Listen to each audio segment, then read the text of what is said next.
We're gonna go over what you can do to recover from a bad meet. And we're gonna start right now. Okay, so the high school season's upon us, the outdoor season's upon us. We're all amped up. It's starting to get warm out, right? It's in Pennsylvania, you know, it's April, so it's still not really that warm. It's still overcast and about 55 degrees, but it's getting there. We're starting to feel pretty good. We're starting to get antsy. We go outside. We just want to drop huge bombs. Everybody's ready to roll. We're blasting music. And we get into the comp. We're warming up. We're dropping huge warm-ups. And then all of a sudden, first throw, we got a foul. Second throw, foul. Third throw, take a standing throw, foul. Fourth throw, foul. It's the worst meet of all time. Or discus, right? First throw, we're dropping big bombs. Foul at the sector. Second throw, another big one. But you put it into the cage. Now you're starting to get worried. Third one, take a standing throw, you fall at the left side. And it just ends up being the worst meet. And you foul out. Or you get a really bad mark. Let's say you throw, you're a 50-foot shot putter and you just throw 42 feet. And the thing is that this is normal, right? This happens.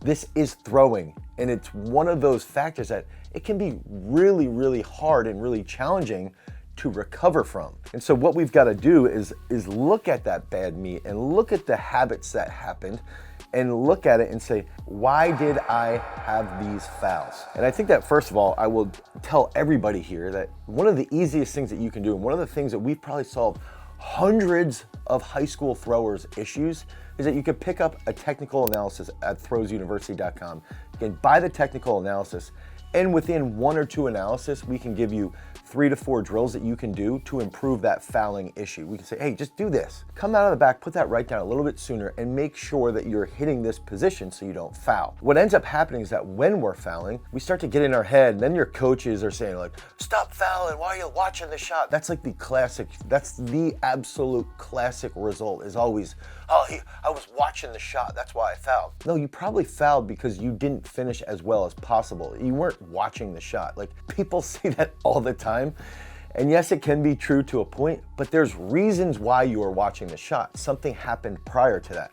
Okay, so that's that big factor, is that we have to look at the foul. Where did the foul happen in the circle? Was it out the left side if we're a right-handed thrower? Did you step on the toe board? Were you bunched up at the front? Did you fall out to the backwards, like fall out backwards? What actually happened? And then work backwards and look at your technique. And we've done a lot of videos where we've broken it down where most fouls, although they happen at the front, commence from the back of the circle, or they start in the middle of the circle, okay? So we have to look at what that technique is. And so we need to make sure that we have a pattern of what our technique needs to be. What is the technical model? A lot of throwers go in with a blank slate and they don't even think about what is the perfect throw for me. What is my left arm doing out of the back? What is my right leg doing? Where does my right leg ground? What should my left arm be doing in the middle? How does my right leg rotate? Where does my left leg ground? How should my chest be in the middle? And then what should I do on the finish? And if you can't answer all those questions, then we don't have that blueprint in your mind. So I recommend, one, you can watch How to Get a Technical Model. That's another video that we have, but also watch throwers like Joe Kovacs, Valerie Ullman, Ryan Krauser to try to establish what your technical model can be. Okay, that's gonna help you be very consistent.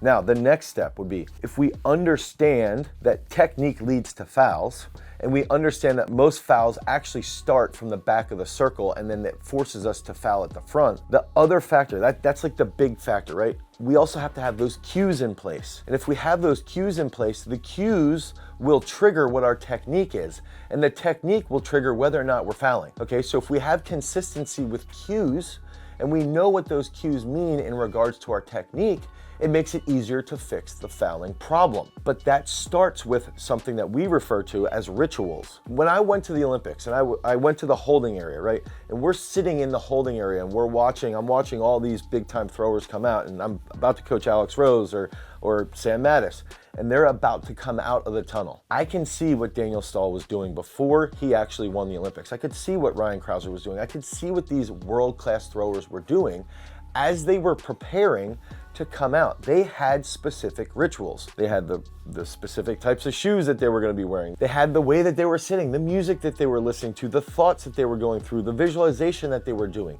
They had specific rituals. They knew the cues that they were going to be focusing on. So what I would recommend is when you're establishing a ritual, one, that needs to involve, okay, what music am I going to listen to? Am I going to listen to music at all? What mobility am I going to do? What warm-up am I going to do? How many standing throws? How many full turns? How many non-reverses? Okay, when am I going to take my caffeine? What cues am I focusing on? What are 1 or 2 cues that I can focus on to really pinpoint my technique? So when we have that bad meet and we foul out, we don't even understand typically what caused the foul.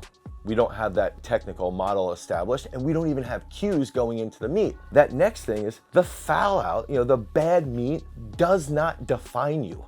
Every single thrower has had bad meets, every single one. Ryan Krauser has had bad meets. Ask him about pen relays, I think when he was a sophomore in college, how bad he threw there. He was in pain, he didn't throw well. He is the greatest shot putter of all time, and he has had bad meets. He did not let those meets define who he was. Joe Kovacs has had bad meets. Look at, I think it was World Universities from 2013 or 2014. I guess it would have been 2012 maybe. He had a horrible meet at that meet, but that did not define who Joe Kovacs was. What he did is he went back to the drawing board. He figured out, what did I do poorly in that competition? How can I improve upon this? How can I improve my training? And then how can I build from here and get better? Okay, so that's the other big factor, is that throwers really, really like to take a meet and they'll just dig a hole, and then they have bad meet after bad meet after bad meet, and they struggle to get out of that because they don't take that recovery plan. And that's where we're gonna go now, is like, what can that recovery plan be? So this is a step-by-step process now that you can use as you get into and try to recover from a bad competition. The first thing that you need to do is recap. Did I have rituals as far as how many warm-ups am I gonna be taking? How many non-reverses, how many fulls am I gonna be taking? When am I taking my caffeine? When am I warming up my body? Okay, when am I doing a general warm-up? A lot of people don't do a general warm-up. It can just be 5 to 10 minutes. When am I doing that general warm-up? And then what am I thinking about? What are those 1 or 2 cues that I need to think about when I get into the circle? That next step is gonna be, okay, when I'm in the circle, what is my first throw going to be? I'm gonna take an 80% throw, I'm gonna execute at 80%. Now you have that recovery plan. And the other factor that you can do is when you're in training, you can also practice that.